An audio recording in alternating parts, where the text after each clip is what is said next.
Here is the translation of your text into English. In the vastness of history, where kingdoms rose and fell with the same ease as a child blowing down a house of cards, there existed a particularly grim fate for those born into royalty with a condition we now know as Down syndrome. Life in royal courts, with their palace intrigues, opulent banquets, and genealogies traced with the precision of an obsessive cartographer, was hardly a welcoming place for those born with a difference that challenged the era's expectations of perfection. Imagine a world where an extra chromosome, that small genetic detail we now understand as trisomy 21, could mean exile, oblivion, or something far worse. This is the story of the royal children who, across the centuries, faced a cruel fate, not because of their own nature, but because of the rigidity of a society that didn't know how to deal with them. Royalty, at its core, was a symbol of power, stability, and, in many cases, divinity. Kings and queens were not mere mortals. They were almost mythical figures, anointed by the gods or by God, depending on the era and region. In this context, an heir to the throne had to be impeccable, not only in lineage but in appearance, intellect, and abilities. A child with Down syndrome, with distinctive features such as almond-shaped eyes, a slightly flattened face, lower muscle tone, or slower development, posed a direct challenge to this image of perfection. It's not that monarchs were inherently cruel, though, let's be honest, some wouldn't win any awards for Parent of the Year, but the system they lived in was not designed to embrace diversity. The court, with its entourage of nobles, advisors, and clerics, saw any difference as a potential threat to the established order. And if there was one thing a medieval or Renaissance court loved more than a grand feast, it was order, that fragile balance that kept rebellions and rumors at bay. In medieval Europe, the arrival of a child with Down syndrome into a royal family was not just a private matter. It was a state issue. Monarchs, obsessed with consolidating power through strategic marriages and strong heirs, saw a child with a disability as a diplomatic complication. Picture a king, seated on his carved wooden throne, receiving the news that his firstborn, the long-awaited heir, has features that don't align with the ideal of a future warrior or statesman. Courtiers, draped in velvet cloaks and whispering venomously, were quick to opine. How can we marry him to the Princess of France if he can't wield a sword or draft a treaty? The king, torn between paternal love and political pressure, likely scratched his beard, wondering if he could blame the queen, the stars, or some invisible enemy for this. The queen, meanwhile, faced her own dilemma. The instinct to protect her child clashed with the reality of a court that forgave no imperfections. We lack precise records of how many royal children were born with Down syndrome in antiquity or the Middle Ages, as the diagnosis itself didn't exist. Trisomy 21 wasn't identified until 1958 by French geneticist Jérôme Lejeune, who discovered that the condition was caused by an extra chromosome in pair 21. Before that, children with these characteristics were described vaguely, often with derogatory terms like idiots or cretins, or with poetic euphemisms such as holy fools or children touched by the gods. In some cultures, they were attributed mystical qualities, as if their difference was a divine sign, but this didn't always translate into kind treatment. In most courts, these children were sidelined, hidden, or, in the worst cases, abandoned to their fate. Historical records are scarce, not because these children didn't exist, but because history, written by the powerful, tended to erase those who didn't fit the official narrative. One of the earliest documented examples, though not with a modern diagnosis, comes from the writings of Jean-Étienne Dominique Esquirol in 1838, who described a child with characteristics we would now associate with Down syndrome. In his time, terms like cretinism or furfuracious idiocy were used, reflecting more prejudice than medical understanding. In royal courts, where image was everything, a child with these traits might be sent to a monastery, a common practice for the imperfect children of nobility. Monasteries, in theory, offered a spiritual refuge, a place where the child could live under the protection of religion. In practice, however, many of these places were little more than warehouses for those society preferred not to see. Imagine a young prince, with his toy crown and a smile that lights up the dark corridors of a castle, only to be sent to a cold cloister where monks, though well-meaning, had no idea how to address his specific needs. The monks might teach him prayers or simple tasks, but isolation was inevitable. In medieval England, records suggest that royal children with disabilities were often entrusted to peasant families or loyal servants, far from the court. This wasn't necessarily an act of direct cruelty, but a way to protect the dynasty's image. The court of Henry VIII, notorious for its marital dramas and obsession with male heirs, was hardly a welcoming place for a child who didn't meet expectations. While there's no direct evidence that any of Henry's children had Down syndrome, the mindset of the time suggests that, if one had, they would have been discreetly removed. The idea of a defective heir was unacceptable in a world where succession was a matter of life and death for the kingdom's stability. A child with Down syndrome, with their slower development and distinctive features, would have been seen as a weakness, a vulnerable chink in the monarchy's armor. In Habsburg Spain, the situation was even more complex. The dynasty, infamous for its inbreeding, because, apparently, marrying cousins was the favorite pastime of European nobility, faced genetic issues that increased the likelihood of congenital conditions.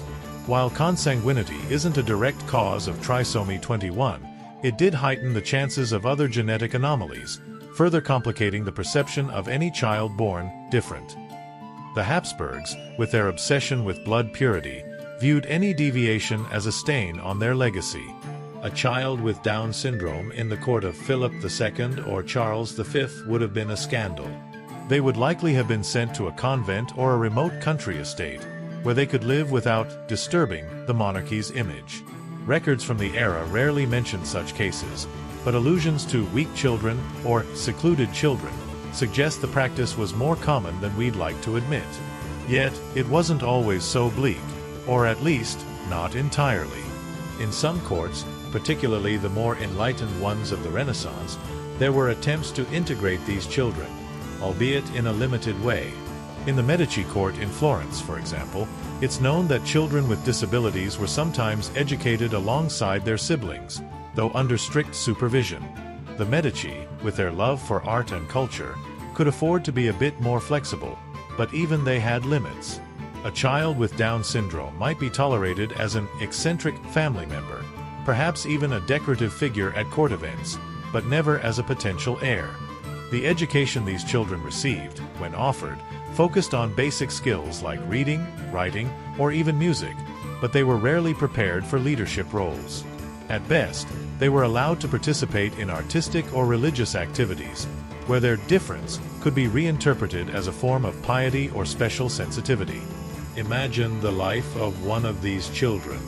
Let's call him Alfonso, a fictional prince inspired by the realities of the time. Born in a European court in the 16th century, Alfonso enters the world in a castle filled with tapestries embroidered with gold thread, surrounded by servants rushing about with trays of fruit and goblets of wine. But his birth is not greeted with the usual fanfare. The court physicians, in their black robes and with their limited knowledge, murmur among themselves, examining the child with a mix of curiosity and concern. The queen, exhausted from childbirth, notices the uneasy silence in the room. Alfonso has slightly slanted eyes, a smile that seems to light up the chamber, but also lower muscle tone than expected. Rumors spread quickly. The prince is not like the others. Royal advisors, ever eager to gain influence, discreetly suggest that the child be sent to a rural estate, for his own good. The king, torn between love for his son and the pressures of the court, reluctantly agrees, though not without spending a sleepless night staring at his grandfather's portrait, wondering if he, too, had to make such painful decisions. Alfonso grows up in a secluded house, surrounded by loyal servants but without the glamour of the court. He learns to walk later than his siblings, and his first words come with effort, but when they do, they are clear and full of affection. The servants, initially cautious, discover that Alfonso has a peculiar sense of humor. He loves mimicking the exaggerated gestures of the nobles who occasionally visit the estate, eliciting laughter from the cooks and gardeners. Sometimes, he sits in the garden, watching butterflies, and scribbles in a notebook given to him by one of the maids. But his life is marked by absence. His parents visit occasionally, always in a hurry, always with a shadow of sadness in their eyes. The queen brings him small gifts, a toy crown, a wooden horse, a book with illustrations of knights. "One day, you'll be a great man," she tells him. But even Alfonso, in his innocence, senses the doubt in her voice. He doesn't understand why he can't go to the castle, why he can't join the banquets where his brothers play with wooden swords and princesses dance in silk gowns. Alfonso's story is not unique. Across the centuries, many royal children faced similar fates. Some were luckier, finding refuge in more open courts or families that, despite the pressures, chose to keep them close. In the Valois court in France, for instance, there are hints that some children with disabilities were raised in more protected environments, though always under the veil of discretion. Others, however, were less fortunate. In the more ruthless courts, like those of Tsarist Russia or pre-revolutionary France, children with disabilities could fall victim to far darker intrigues. Rumors of poisonings or accidents were not uncommon, though rarely documented. After all, history is written by the victors, and the victors didn't always want to remember the forgotten princes. In some cases, it was said that children had died at birth or disappeared on a journey, euphemisms that concealed a much harsher reality. In the 18th century, with the rise of the Enlightenment, attitudes began to shift, albeit slowly. Science started to replace religious prejudices, and physicians began studying genetic conditions with more curiosity than fear. In France, Enlightenment philosophers like Diderot and Rousseau advocated for a more humane view of diversity, though their ideas didn't always reach the royal courts.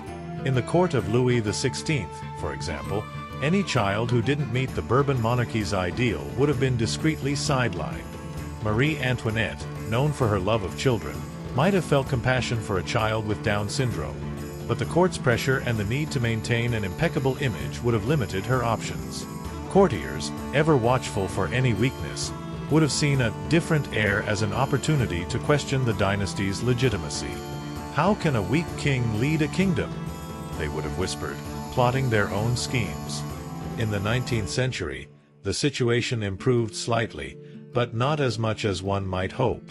The Industrial Revolution brought renewed interest in science and medicine, but also an obsession with classifying people into rigid categories, normal and abnormal. Children with Down syndrome, even in royal families, were often sent to specialized institutions, which in theory offered care but in practice could be places of isolation. In the court of Queen Victoria, for example, the idea of an heir with a visible disability would have been a scandal. Victoria, who had 9 children and an obsession with her family's health, would likely have insisted that a child with Down syndrome be cared for away from the court, in an appropriate setting. Yet, Victoria, known for her compassionate nature, might have secretly visited her child, bringing sweets and telling stories of their ancestors, though always with the weight of the crown on her mind. Victoria's diaries, filled with details about her family life, don't mention specific cases of Down syndrome, but her constant concern for her children's health suggests that any imperfection would have been a sensitive issue. At this point, it's worth pausing to reflect on the emotional impact of these decisions. Imagine being a queen, a mother, torn between love for your child and the expectations of a kingdom. It's not hard to picture the sleepless nights, the internal debates, the suppressed tears as you sign a document sending your little one to a distant place. And then there's the child, who doesn't understand why they can't stay with their family, why the banquets and court dances are just a distant echo in their life. It's a reminder that, behind the titles and crowns, kings and queens were human, with the same emotions and dilemmas as any of us, though, admittedly, with better jewelry.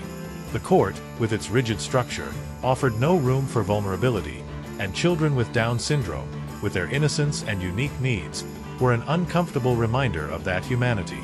Moving into the 20th century, things began to change more significantly, though not overnight.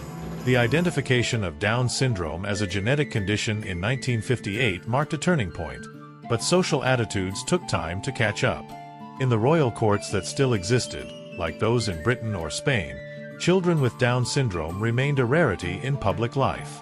However, the influence of science and human rights movements began to open doors. In more modern royal families, like those in the Netherlands or Scandinavia, greater acceptance of diversity started to emerge, though always with caution. Royalty, after all, remained a symbol, and symbols had to be perfect, or at least appear so. The press, which became more intrusive in the 20th century, complicated matters further. A child with Down syndrome in a royal family would have been a juicy headline for newspapers, and monarchies, mindful of their image, preferred to avoid such attention.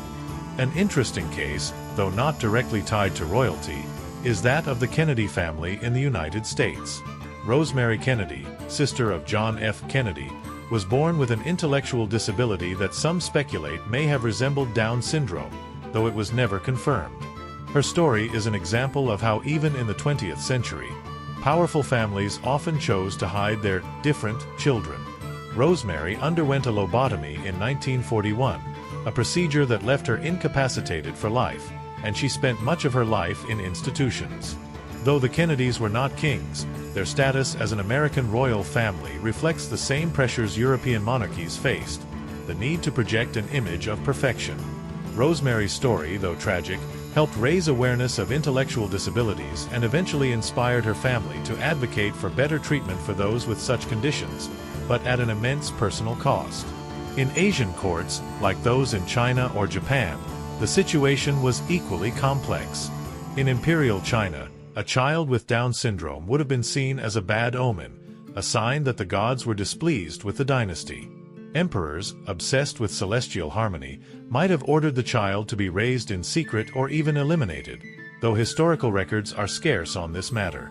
In Japan, the imperial court, with its emphasis on purity and tradition, likely followed a similar path, sending the child to a temple or a foster family far from the capital. However, in some Asian cultures, such as Buddhism, there was a degree of acceptance of differences as part of the cycle of life, which could have allowed for more humane treatment in some cases.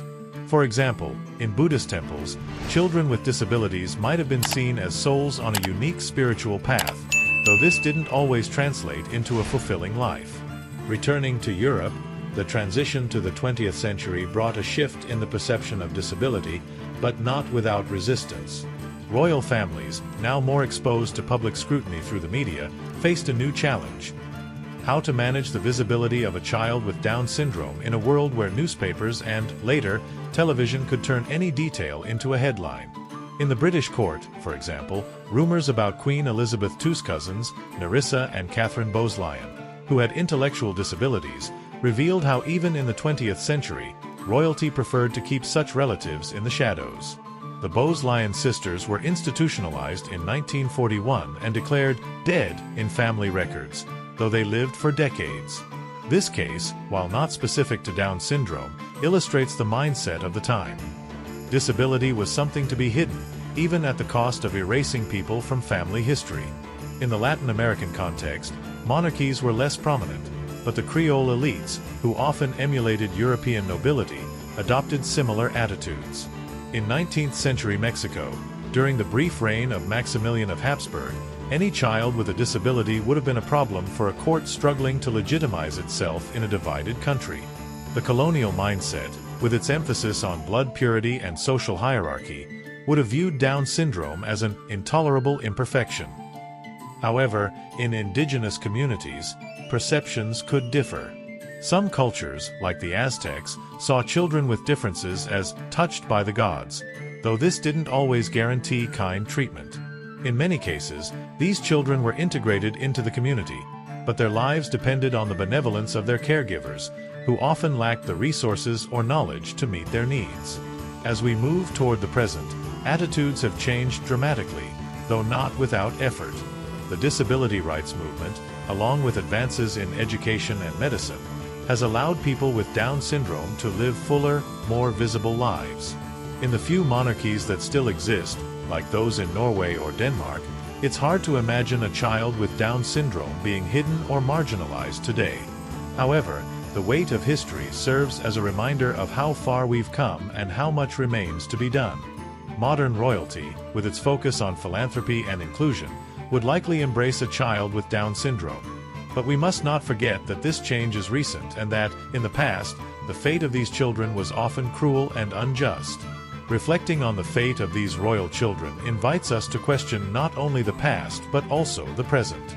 How do we treat those who are different today? Have we truly overcome the prejudices of old, or have we merely disguised them with kinder words? The story of royal children with Down syndrome is, ultimately, a story of humanity, of love and rejection, of hope and despair, of a world that, slowly, learns to embrace diversity.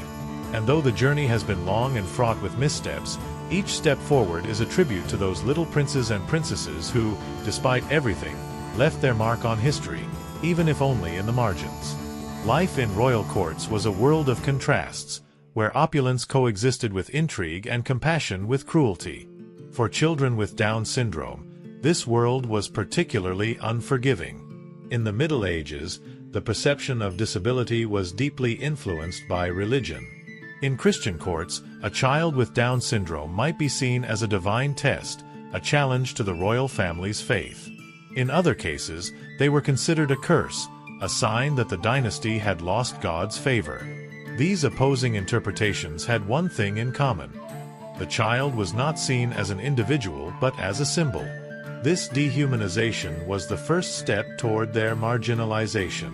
Clerics, with their moral authority, might argue that the child should be sent to a monastery to protect their soul, but in reality, this decision protected the monarchy's image. In Islamic courts, like those of the Caliphate of Cordoba or the Ottoman Empire, the perception of disability was also shaped by religion and culture. Islam, with its emphasis on charity and community, provided a theoretical framework for treating children with disabilities with compassion, but practices varied. In the Ottoman harem, a child with Down syndrome born to a concubine would likely have been raised in secret, far from the court's eyes. Sultans, obsessed with succession and sibling rivalry, couldn't afford a weak heir complicating matters. However, in some rural Islamic communities, children with disabilities were more easily integrated, seen as part of the diversity of divine creation. In Asian courts, such as those of the Ming dynasty in China, the perception of disability was deeply tied to Confucian and Taoist beliefs. A child with Down syndrome might be seen as a disruption to the cosmic order, a sign that the kingdom's harmony was at risk. Emperors, who saw themselves as mediators between heaven and earth, would have felt immense pressure to correct this imbalance, either by hiding the child or, in extreme cases, eliminating them.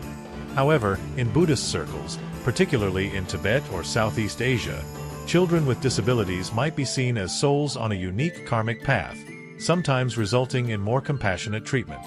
These cultural differences show how, even in a globalized world, perceptions of disability were deeply rooted in local beliefs. In Europe, the Renaissance brought a subtle but significant shift. The Medici court, for example, was a hotbed of new ideas, where artists and philosophers mingled with nobles. In this environment, a child with Down syndrome might be viewed as a curiosity, almost a living work of art. The Medici, with their love for the eccentric, might have allowed the child to participate in court events, though always under strict supervision. There are accounts of children with disabilities being painted by Renaissance artists, their faces captured on canvases that today offer a window into their world.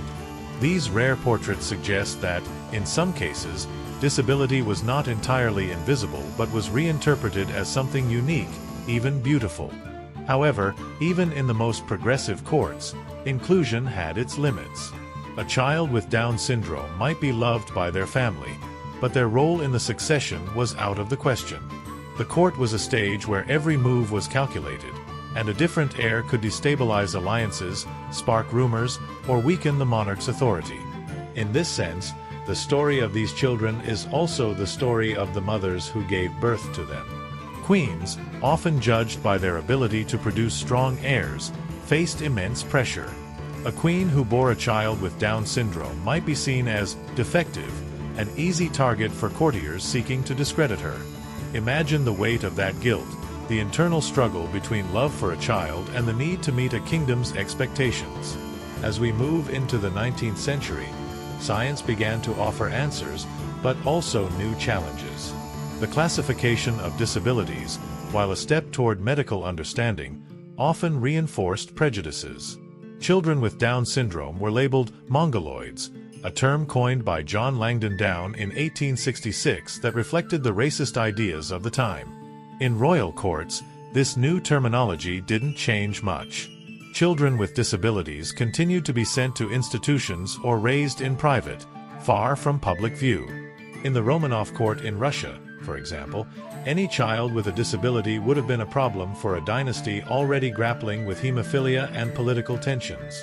The Tsars, obsessed with maintaining an image of strength, likely opted for discretion, sending the child to a remote estate or a convent.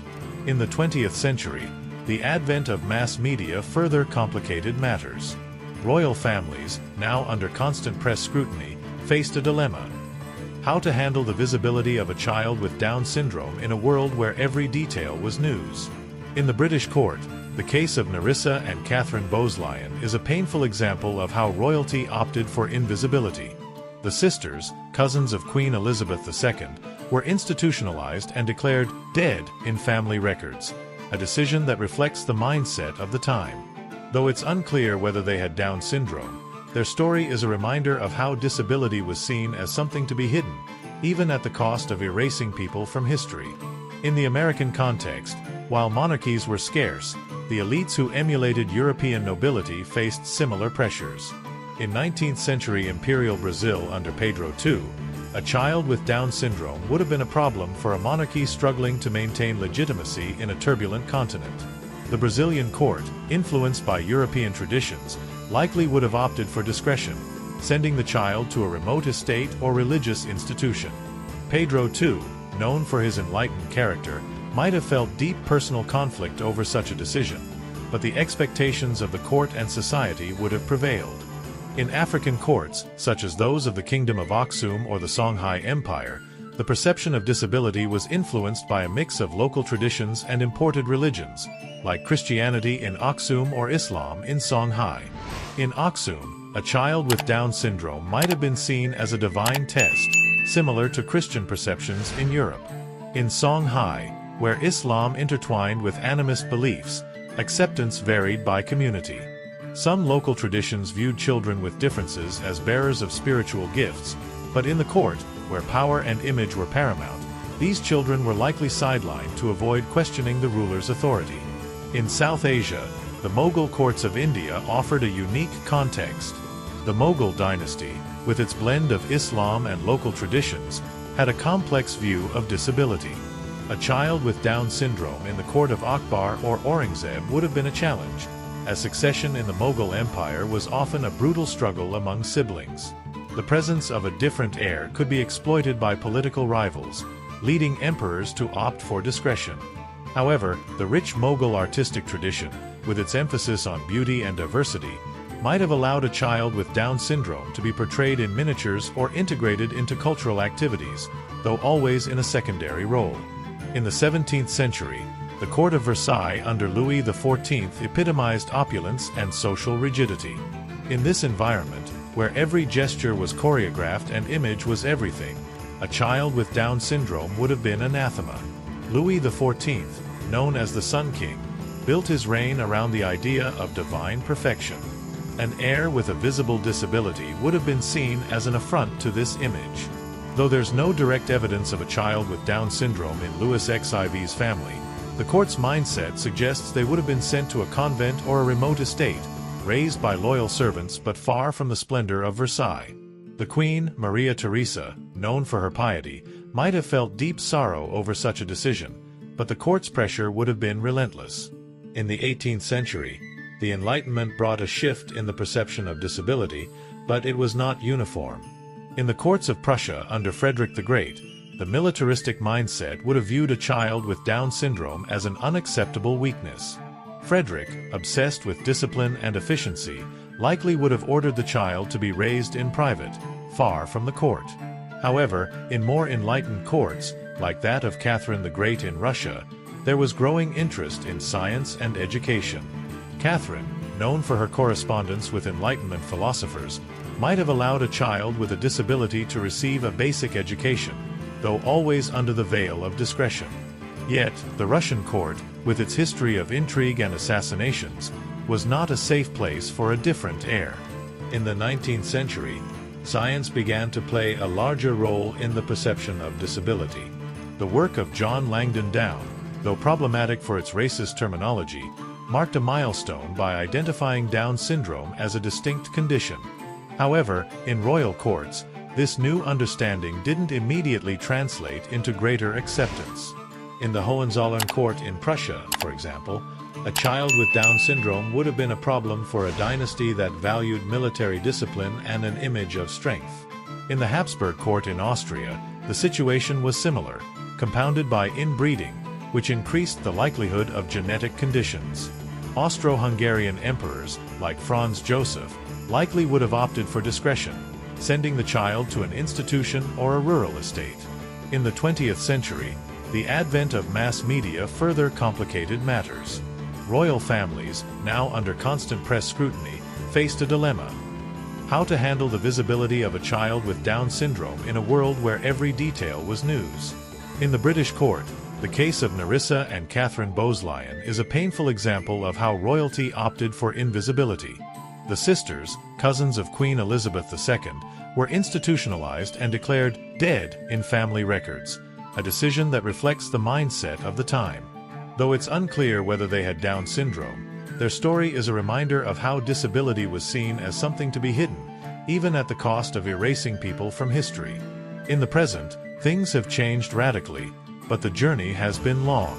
Modern monarchies, like those in Norway, Sweden, or Denmark, have embraced inclusion, and it's hard to imagine a child with Down syndrome being marginalized today.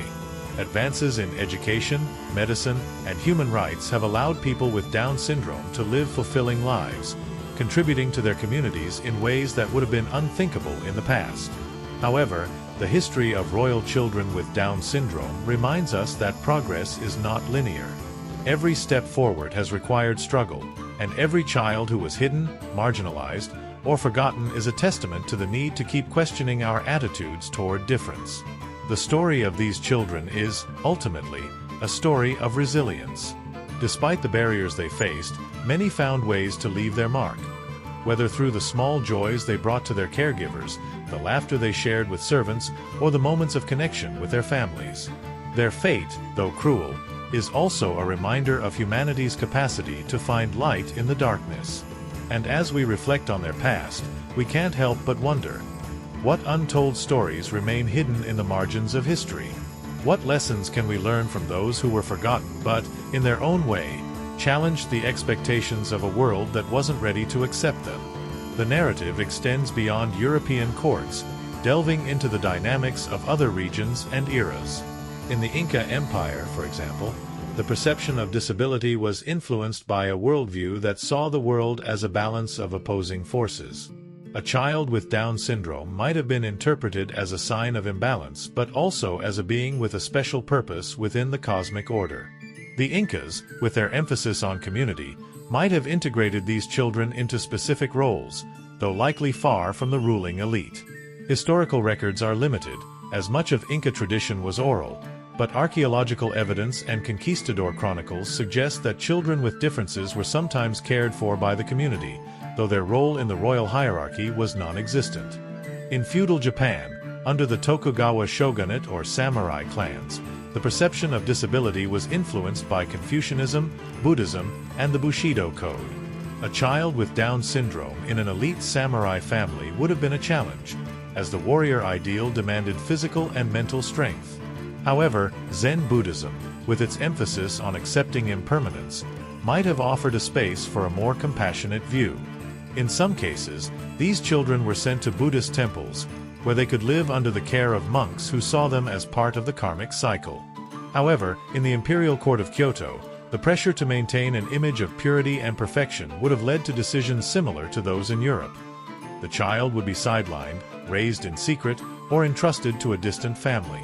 In the courts of Southeast Asia, such as the Khmer or Siamese kingdoms, the perception of disability was shaped by Hinduism and Theravada Buddhism. In the Khmer Empire, where kings were seen as living deities, a child with Down syndrome would have been a problem for the monarchy's divine narrative. However, Buddhist traditions, emphasizing compassion and karma, might have allowed the child to be integrated into a monastic setting, where their difference could be interpreted as part of a spiritual path. In Siam, the royal court, with its complex hierarchy and rituals, would have opted for discretion, sending the child to a secluded place to avoid questioning the king's authority. In the 17th century, the court of the Russian Tsars under the Romanov dynasty was a place of intrigue and superstition. A child with Down syndrome would have been seen as a bad omen, especially in a court where succession was often a battlefield. The Tsars, obsessed with maintaining an image of strength, likely would have sent the child to an Orthodox monastery or a remote estate, where they could live without disrupting the balance of power. The Tsarina, often under pressure to produce strong heirs, would have faced a conflict similar to that of European queens, torn between maternal love and court expectations. In the 18th century, the Qing court in China was a world of opulence and bureaucratic rigidity. The Qing emperors, who saw themselves as guardians of the mandate of heaven, would have viewed a child with Down syndrome as a threat to their divine legitimacy. The court, with its emphasis on harmony and hierarchy, likely would have chosen to raise the child in secret, perhaps in one of the many imperial residences outside Beijing. However, Confucian traditions, which valued filial piety, might have allowed the mother to maintain a bond with the child, though always under strict supervision. In the 19th century, the Ottoman Sultan's court in Constantinople faced similar challenges. Succession in the Ottoman Empire was a brutal process, with brothers competing for the throne, often with deadly outcomes. A child with Down syndrome would have been seen as an unnecessary complication and likely raised in the harem or sent to a secluded residence. The mother, who in the Ottoman context could wield significant power as the Valide Sultan, would have faced a dilemma. Protecting her child meant keeping them hidden, but it also meant giving up any hope of their place in the succession. In the 20th century, colonial courts, such as those in the Dutch East Indies or the British Raj in India, reflected European attitudes toward disability. In these courts, where colonial elites emulated European monarchies, a child with Down syndrome would have been a problem for the image of superiority the colonizers sought to project. In the British Raj, for example, a child with a disability in a colonial elite family likely would have been sent to an institution in Europe or raised in private, far from the eyes of colonial society. Local elites, like the Maharajas, might have adopted more flexible attitudes, influenced by Hindu or Jain traditions, but the pressure of colonial culture would have limited any attempts at public integration. In the context of modern African courts, such as those in Eswatini or Ashanti, the perception of disability has evolved over time, influenced by globalization and human rights movements. In Eswatini, for example, a child with Down syndrome in the royal family today would likely be treated with greater openness, though local traditions might still impose certain restrictions. In Ashanti, where the matrilineal culture gives women a significant role, the mother of a child with Down syndrome might have played a key role in advocating for their integration, though in the past, the pressure to maintain an image of strength would have led to decisions similar to those in other courts. The history of royal children with Down syndrome is not just a chronicle of exclusion, but also a testament to humanity's capacity to find meaning in adversity. Every child who was sidelined, every mother who wept in silence, every servant who offered a kind smile, contributed to a broader narrative of struggle and resilience. As the modern world embraces inclusion, these stories remind us that progress is fragile and that accepting diversity requires constant effort. The little princes and princesses forgotten by history not only deserve to be remembered but challenge us to build a world where no one is left behind, no matter how different they may be. The narrative extends even further, encompassing the courts of less documented but equally significant regions. In the Kingdom of Congo in Central Africa, the perception of disability was influenced by a mix of animist beliefs and Christianity, introduced by the Portuguese in the 15th century. A child with Down syndrome in the Manikongo's court would have been a challenge to the ruler's image of power, but local traditions, which often saw children with differences as bearers of spiritual meaning, might have allowed some integration into the community. However, the pressure to maintain an image of strength would have led to decisions of exclusion, similar to those in other courts.